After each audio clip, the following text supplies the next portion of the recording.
Welcome to Speak More Fluently. Great to be diving into this. So, when you're talking and you maybe trip over a word or say the wrong thing, it happens to everyone Absolutely. all the time. But today, we're kind of flipping that idea on its head.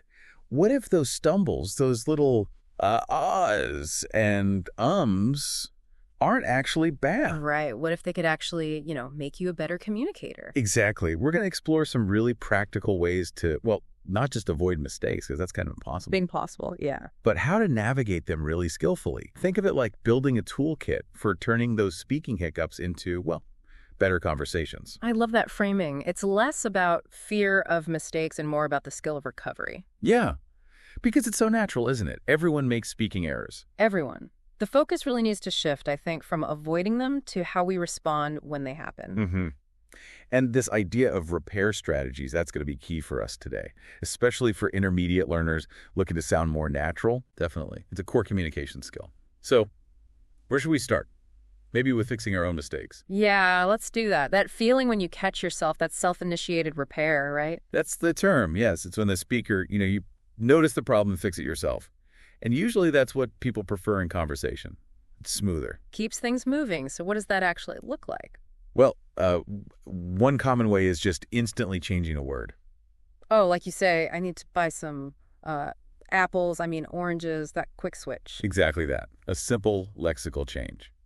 Or another thing we do is like search for a word. Right. You pause, maybe go, Or just a little silence. It gives your brain a second to catch up. People worry about fillers, but they serve a purpose. They buy you time, basically. Those hesitation pauses, the ums, they're not just noise. They're actually like strategic pauses for planning. Precisely. And then you have false starts. What's that exactly? It's where you begin a sentence, realize it's maybe not quite right dramatically, or you want to phrase it differently, and you just start over. Like, we are going to. Actually, we will be going to the meeting. Something like that. Perfect example. Or sometimes we might just repeat a word or two. Like, I think we should. Mm-hmm. Is that just stalling? Sort of, yeah. It's a way to keep the floor, keep talking, while your brain finishes planning the rest of the sentence. It's another little time-buying trick. Huh. Interesting. And then there's just directly fixing it, right? Yeah, the trouble source correction. If you mispronounce something or make a clear factual error, you just correct it on the spot. It's Tuesday. No, wait, Wednesday. Got it. Good. Okay, so that's us fixing our own stuff. Mm-hmm. But what about when someone else notices?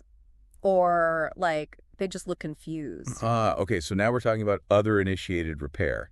This is when the listener signals there's a problem. So they're prompting me to fix something because maybe they didn't understand. Exactly. Maybe they missed something or it wasn't clear. And listeners have ways to signal this. Like what?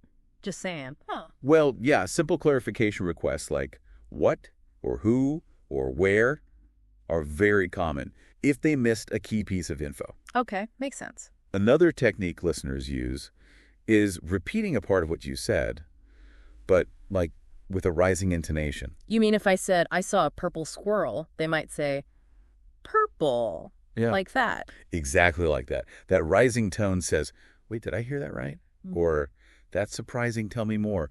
Or just, I need confirmation. Okay, I can picture that. Sometimes a listener might even offer a guess to help you out. How so? Like if you're struggling to describe something, they might jump in with, you mean, Mm. the big one. Or are you talking about the project from last week? They're trying to help you clarify. Right, sort of judging the idea and offering a possible correction or clarification. Mm-hmm.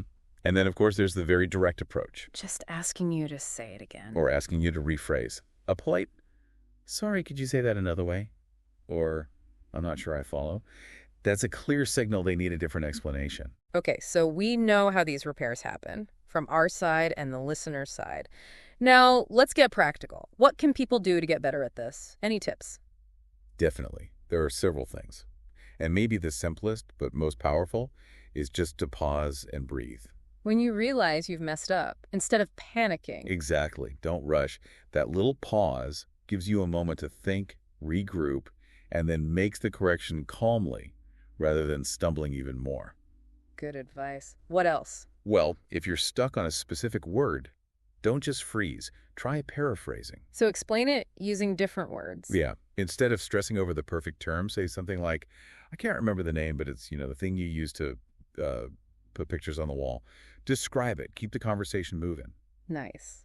And what about when you're the listener who's confused? Don't be afraid to politely ask for repetition or clarification. It's so much better than just nodding along and potentially misunderstanding something important. Right. Normalize saying, sorry, could you repeat that? Or what did you mean by? Absolutely. And remember those fillers we talked about? Mm, Um, uh, yeah. you can actually use slightly more sophisticated versions strategically. Phrases like, let me see, or, okay, how can I put this? Oh, so it signals you're thinking rather than just being silent. Exactly. Yeah. It sounds more natural than an awkward pause and shows you're working on providing a better explanation. Smart. And then, after a correction is made, either by you or for you. Just a quick acknowledgement often helps smooth things over. A simple, got it, or right, thanks, or okay, I see. It signals understanding and lets the conversation move on easily. Okay, these are great practical tips. But sometimes making mistakes just feels bad, you know? There's an emotional side. Oh, for sure. Anxiety about errors is really common. It can make you freeze up or get flustered. Yeah. So how do you manage that feeling? Well, again, deep breathing can really help in the moment to just calm the physical nerves. But longer term, positive self-talk is huge. Like telling yourself it's okay. Yeah, actively reminding yourself, it's okay to be imperfect. Everyone makes mistakes. This is part of learning. It sounds simple, but consciously working on that mindset shift reduces the fear and pressure. That makes a lot of sense. You have to be kind to yourself in the process. Definitely. And you can even turn these mistakes into, like, active learning moments How do you mean? by starting to track them. Notice the kinds of errors you make repeatedly. Maybe keep a little mental note or even jot down your favorite mistakes. Favorite mistakes, like the ones you keep making. Exactly. Maybe it's always using the wrong preposition or a certain verb tense trips you up. If you know what your common patterns are. Then you know what to focus on improving. That's actually a brilliant way to get targeted practice, like getting feedback from yourself. Precisely. It turns frustration into data for improvement. Okay, so tracking is one thing. What about actually practicing these repair skills? Can you, like, drill this stuff? You absolutely can. Practice definitely makes progress here. So what kind of activities work? Role-playing is great. Get together with a friend or language partner. Intentionally make some small errors when you speak. Oh, so they have to practice catching it and maybe prompting a repair. Yeah. And then you switch roles. Yeah. They make errors, and you practice your listener repair strategies or even your own self-correction if you catch their intentional mistake. It's safe practice. I like that. Low stakes. Anything else? Maybe something you can do alone? Recording yourself speaking is super valuable. Just talk about a topic for a few minutes, then listen back. And listen specifically for the stumbles and repairs. Exactly. Where did you hesitate? Did you use a filler? Did you correct yourself? How smooth was it? Could you have handled that moment differently? Maybe using one of the strategies we talked about? It's like analyzing your own game film. It really is. And one more kind of fun drill. Try deliberately playing dumb with a partner. Yeah, when they say something simple and clear, you pretend not to understand. Ask clarifying questions, maybe do a partial repeat with rising intonation, the blue one. It forces them to practice rephrasing and clarifying on the spot. Huh. That sounds like it could be funny, but also really effective for making the speaker more responsive. It really builds that flexibility.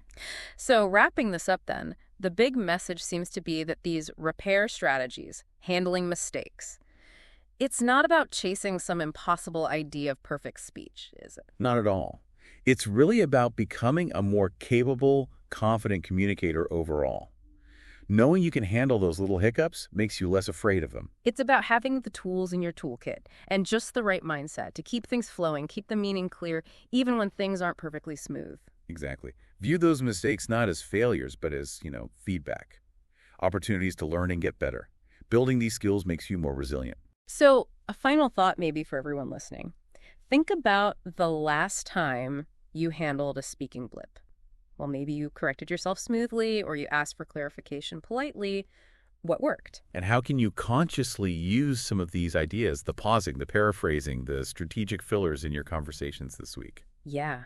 And maybe even think, what's a favorite mistake you could start paying a little more attention to? It's all part of that journey to speaking more fluently.